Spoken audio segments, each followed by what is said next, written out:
দাড়ি রাখলে বালা বউ পাইতা না। না আমরা বইয়ে বইয়ে সিরে না সবাই, আমনে না খেল বালা বউ পাইছেন।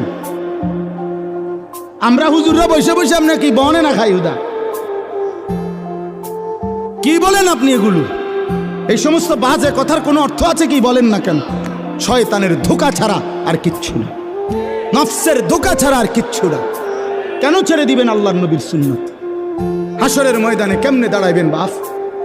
নবীজি সাল্লাল্লাহু আলাইহি সাল্লাম জিজ্ঞেস করবে, উম্মত 23টা বছরে আমি তোর কাছে ইসলাম বুঝাবার জন্য পিঠটা ঝাঁঝরা করে ফেলেছি তায়েফের পাথরের আঘাতে। আমি পেটে 2টা পাথর বাঁধছি ক্ষুধার কষ্টে। আমি দান দান শহীদ করেছি উহুদের ময়দানে। আমার এত কষ্ট, এত রক্ত, আমার এত চোখের পানি, আমার দিবারাত্রির এত কান্না, বিনিময়ে তুমি এটা কি নিয়ে আসলা? তখন কি বলবেন? কি বলবেন বাবা?